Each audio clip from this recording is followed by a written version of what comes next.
साथियों नमस्कार।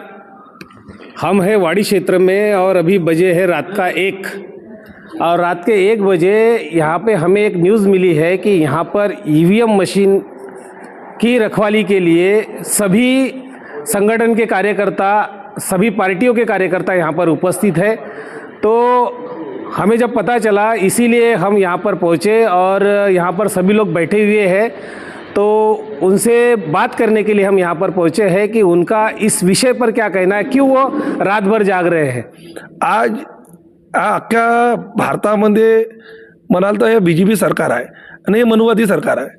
आज मला हे सांगा, जेव्हा आपण एखादं छोटे मोठे इलेक्शन लढत आहोत तर पहिले कसं होतं की बा आपण एखादं इलेक्शन लढत आहोत तर तिथून नगर परिषदमध्ये या अगर एखादा नगर अध्यक्ष निवडून जो जात होता तो नगरसेवकाच्या माध्यमातून जात होता। आज भाजपचं असं आहे, ह्या RSSचं असं आहे की त्यांनी जे म्हटलं की डायरेक्ट नगर अध्यक्षचे इलेक्शन होणार, तर कुठंतरी हे जे RSS आणि मनुवादी सरकार आहे यांना भीती वाट लागली आहे। कारण ह्या अख्ख्या भारतामध्ये BJPचं आणि RSSचं जे विरोधामध्ये जे लोकांमध्ये जे विरोधामध्ये जे लोकांच्या मनामध्ये जे काही भ्रम तयार झाला की नाही बा हे जे पक्ष आहेत, हे जे RSS आणि मनुवादी आहेत, हे सामान्य माणसांच्या विरोधामध्ये काम करतो, त्यांचा पोटावर लात मारतो, त्यांचा छळ करतो। म्हणून संपूर्णपणे BJPची हार आहे, RSSची हार आहे। कारण हे जे नगर अध्यक्षाचे इलेक्शन होते हे आम जनतेतून होते ना, आम जनतेतून होते तर कसं आहे BJPच्या विरोधामध्ये लोकांना जे काही त्यांच्या मनामध्ये होतं तर ते जनतेला निवडायचं होतं की बा नगर अध्यक्ष कोण, Bahujan Samaj party, Bhimsena, RPI, Shivsena, Congress, BJP। आता कसं हे आम्हाला ठरवायचं आहे, आम्हाला कोणाला निवडून द्यायचं आहे। तर इथं आम्ही सफल झालो, पण RSS ह्या मनुवादी विचारधारेच्या पक्षाला हे मान्य नाही। कारण त्यांची हार 100% आहे, ह्या अख्ख्या महाराष्ट्रात आहे। कारण इथं कुठंतरी आंबेडकरी चळवळीचे आणि त्या मनुवादी विचारधारे हरवणारे जे पक्ष संपूर्ण ताकदीने ह्या महाराष्ट्रात लढले, म्हणून जे आमचे विचारधारेचे लोक निवडून जाणार होते त्यांना कुठंतरी थांबवायचा प्रयत्न जे करतात ते RSS आणि BJPचे लोक करतात। म्हणून जे 3 तारखेला रिझल्ट लागणार होतं ते त्यांनी त्यांच्या आपलं काय म्हणतात केंद्र सरकार म्हणा, राज्य सरकार म्हणा, यांच्यावर दबाव बनवून यांनी कुठंतरी हा चुनावाची जे तारीख होती, म्हणजे इलेक्शन डिक्लेअर करण्याची जी तारीख होती ते त्यांनी 17-18 दिवस समोर वाढवली। होऊ शकते कदाचित ते अजून समोर वाढवतील, कारण त्यांना माहीत आहे की इथं त्यांची हार निश्चित आहे आणि आम्ही 100% जिंकणार आहोत। कारण कसं आहे, इथं संपूर्ण BJP आणि RSSच्या विरोधामध्ये अख्ख्या महाराष्ट्रात मतदान झालेलं आहे आणि आम्ही आमच्या वाडी परिसरामध्ये आमचे काही उमेदवार लढलेले आहे।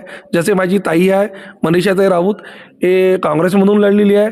आम्हाला माहीत आहे आम्ही हिच्यासोबत काही अजून उमेदवार होते, अजून काही पक्षाचे उमेदवार होते, या सर्वांना माहीत आहे की आम्ही इथून निवडून येणार आहोत।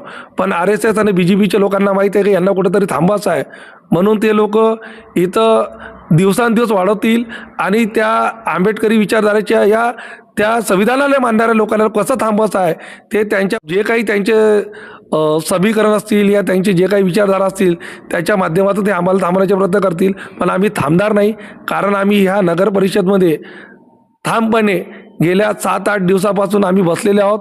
आमची संपूर्ण निगराणी त्या स्ट्रॉंग रूमवर आहे आणि याच्यानंतरही राहील।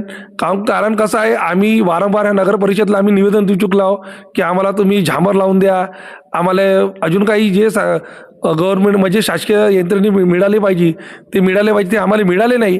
कारण कसं आहे, हिची जे शासकीय जे कर्मचारी आहेत, अधिकारी आहेत, हे RSS आणि BJP सोबत मिळून जुळून काम करतात, हे यांच्या साठगाठी आहेत। तरी आम्ही हार मानणार नाही, आम्ही ठामपणे इथं बसून राहणार जोपर्यंत आमच्या 3 तारखेला रिझल्ट लागणार नाही। आणि रिझल्ट 21 तारखेला रिझल्ट लागणार नाही। अगर आम्ही हारलो तरी आमचा 100% RSS BJPवर आमचा ब्लेम आहे। कारण चुनाव 21 तारखेवर नेलं, याच्यानंतर ते समोर नेतील तरी आम्ही याच्या विरोधामध्ये आहोत।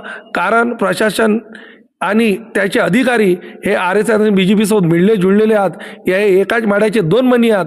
आणि इथं अगर आमच्या विचारधारेचे लोक निवडून आले नाही याचा मतलब का RSSनं कुठंतरी सेटिंग केलेली आहे, हा EVM मशीनची छेडछाड केलेली आहे. आणि आम्ही त्याचा निषेध करू. त्या निषेधार्मत आम्ही अख्ख्या महाराष्ट्रामध्ये आंदोलन करू, जागोजागी तोडफोड करू, आंदोलन करू, जाळपोळ करू. जे काय करता येईल ते आम्ही आमच्या विचारधारेचे ना आमच्या पक्षा थ्रू करू.